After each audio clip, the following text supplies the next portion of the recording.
सवितुर्वरेण्यं भर्गो देवस्य धीमहि धियो यो नः प्रचोदयात्। हे ईश्वर, हम यह पठन पाठन आपको प्राप्त करने और कराने के लिए साधन के रूप में करने जा रहे हैं। इस कर्म को और इसके कर्म फल को भी आपको अर्पित करते हैं। ओम शांति शांति शांति। सबको सादर नमस्ते जी। तो हमारा वेदांत दर्शन का पाठ चल रहा है। अब हम अंतिम अध्याय का अंतिम पाद शुरू करते हैं। तो चौथे अध्याय का चौथा पाद, यह अंतिम है। अध्याय भी अंतिम है और पाद भी अंतिम है।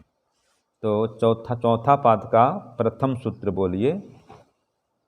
संपद्य स्वेन आविर्भावः शब्दात्। ये सूत्र हुआ।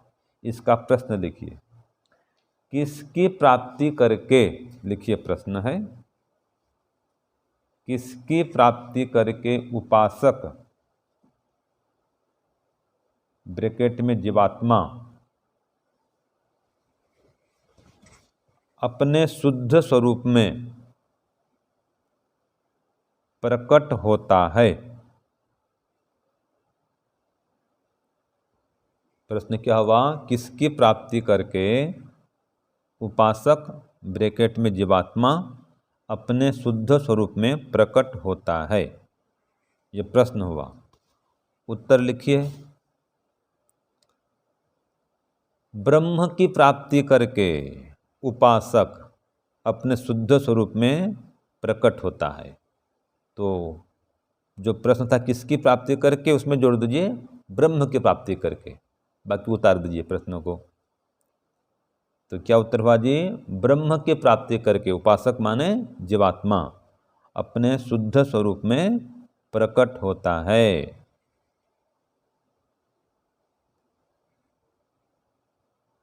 हो गया इतना? आगे लिखिए। यह बात शब्द प्रमाण से सिद्ध होती है। यह बात शब्द प्रमाण से सिद्ध होती है।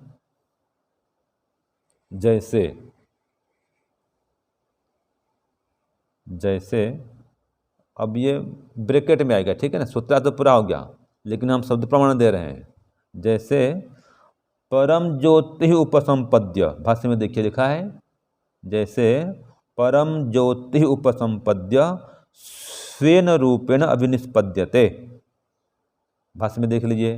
परम ज्योति उपसंपद्य स्वेन रूपेण अभिनिष्पद्यते। ये प्रमाण हुआ।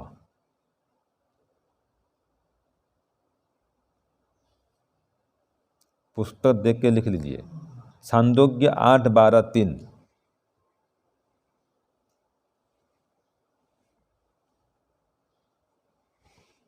ठीक है, ये हो गया आपका सूत्र 1।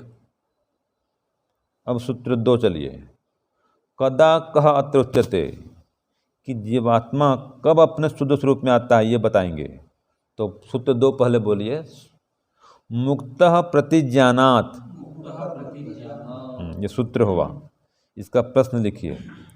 उपासक ब्रैकेट में जीवात्मा कब अपने शुद्ध स्वरूप में आता है?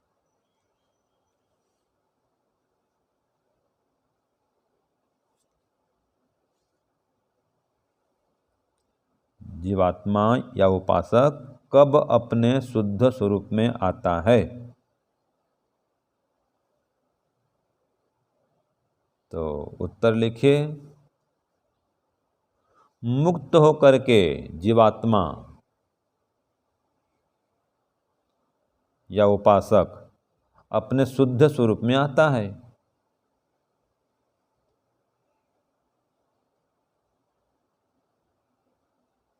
ठीक है, क्या उत्तर हुआ? मुक्त होकर के जीवात्मा ब्रैकेट में उपासक अपने शुद्ध स्वरूप में आता है।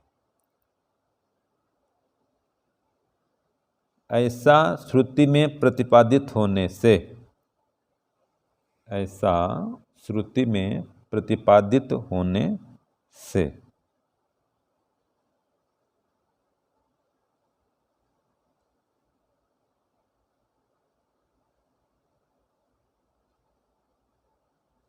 ठीक है, हाँ, ये सूत्र 2 हो गया। अब सूत्र 3 लिखिए, आत्मा प्रकरणात्। हाँ, आत्मा प्रकरणात्, ये सूत्र हुआ। इसका प्रश्न लिखिए, मुक्ति में जाने वाला,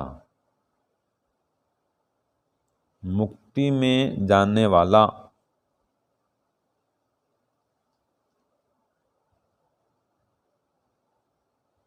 कौन और कैसा होता है?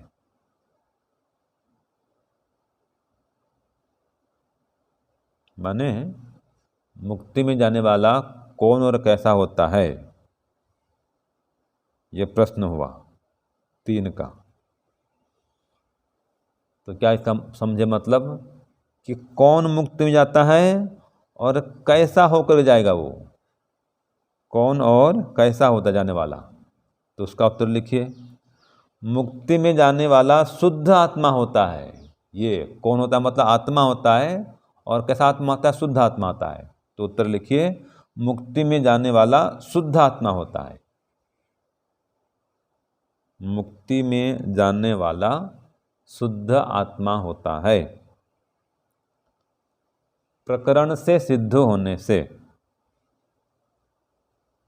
मुक्ति में जाने वाला शुद्ध आत्मा होता है। प्रकरण से करो जी, प्रकरण से सिद्ध होने से।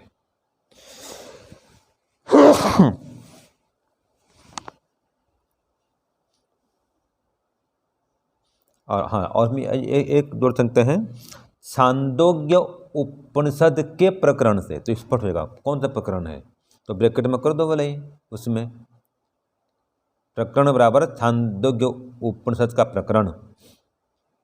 कभी आपको देखना हो तो 8, 11, 1 यह प्रकरण है। ठीक है ना। तो छांदोग्य उपनिषद के प्रकरण से ये सिद्ध होने से, ये हो गया आपका सूत्र 3। अब अंतिम सूत्र आज का लिखिए, सूत्र 4, अविभागेन दृष्टत्वात्। हाँ, ये सूत्र हो गया जी। इसका प्रश्न लिखिए, मुक्ति में उपासक ब्रैकेट में जीवात्मा कैसा बन करके रहता है? मुक्ति में जीवात्मा या उपासक कैसा बन कर रहता है, मतलब किस प्रकार रहता है? कैसा बन करके रहता है बराबर किस प्रकार रहता है।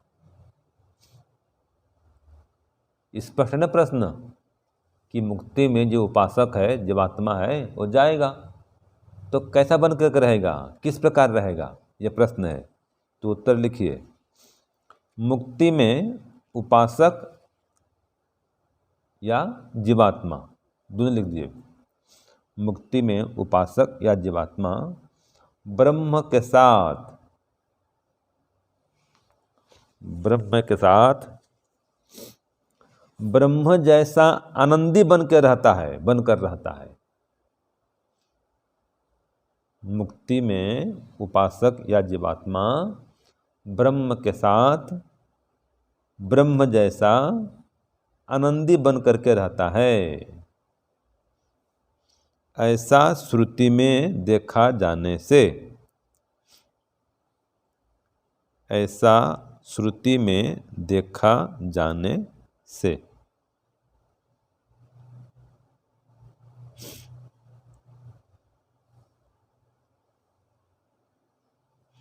जैसे कि ये सूत्रार्थ पूरा हो गया। ठीक है, जैसे कि श्रुति में दिया प्रमाण लिखो, श्रुति प्रमाण लिखिए, तदा विद्वान पुण्य पापे विधुय, देख लो हाँ दिया है भाष्य में, तदा विद्वान पाप पुण्य विधुय निरंजन परमम साम्यम उपैति, कि पाप पुण्य छूट करके उसके साथ परम समानता को प्राप्त कर लेता है, निर्लेप होकर के। निरंजन माने निर्लेप होकर के, तो परम समानता को प्राप्त कर लेता है, तो उसके समान समान हो गया, तो वो जैसा आनंदी है वैसा आनंदी बन गया, जैसे वो दुख से रहित है ऐसा दुख से रहित हो गया। ये प्रमाण दिया मुंडक उपनिषद का 3-2-3, ये प्रमाण मिला। ठीक है ना जी। तो इसलिए मैं कहता हूँ भाई दोनों छोड़ना पड़ेगा। तो जीते जगह जिसने पाप पुण्य छोड़ दिया वो मोक्ष में जाएगा, सीधी बात है। तो जानबूझ के कोई पाप करेगा ही नहीं, और जो पुण्य काम है वो भी सकाम भाव से नहीं करेगा। प्रचार तो करेगा वेद का, प्रचार करेगा, परोपकार करेगा, लेकिन पुण्य अर्जन के लिए नहीं करेगा, वो सकाम भाव से नहीं करेगा, वो मोक्ष के लिए करेगा। तो जब तक पाप में प्रीति है, पाप में रुचि है, पाप में गति है, तब तक मोक्ष होने वाला नहीं है। मोक्ष जाने के लिए निष्पाप होना पड़ेगा बस, चाहे 4 वेद पढ़ो चाहे मत पढ़ो, पाप से पृथक होना है भाई, और सकाम भाव को छोड़ना है, निष्काम भाव से काम करना है, तत्वज्ञान से युक्त होना है, तो मुक्ति मिलती है। ठीक है ना। तो ये आपका सूत्र क्या हो गया कि मुक्ति में उपासक कैसा बनकर रहता है, तो क्या उत्तर मिला जी? मुक्ति में उपासक या जीवात्मा ब्रह्म के साथ ब्रह्म जैसा आनंदी बन करके रहता है, श्रुति में ऐसा देखा जाने से। ये आपका उत्तर भी 4 का पूरा हो गया। तो बहुत अच्छा विषय चला आज का कि मुक्ति में कौन जाता है ना, मुक्ति में किस प्रकार रहता है, वो जाने वाला कैसा होता है, ये सारी बातें आ गई। तो मुक्ति में जाने वाला शुद्ध आत्मा होता है, ये भी हमने पढ़ा। और जब आत्मा अपने शुद्ध स्वरूप में कब आता है? जब ब्रह्म को प्राप्त करता है तो अपने शुद्ध स्वरूप में आ जाता है, मुक्त होकर के। मुक्त हुआ, प्राप्त किया ब्रह्म को, अपने शुद्ध स्वरूप में आ गया। तो ये आज का विषय यही चला। और जब मोक्ष में जाता है तो उसके समान माने ब्रह्म समान आनंदी बन जाता है, दुख से छूट जाता है। तो ये आज का पाठ भी पूरा हुआ। ओम शांति शांति शांति। सर्वेभ्यो नमः। सबको सादर नमस्ते जी।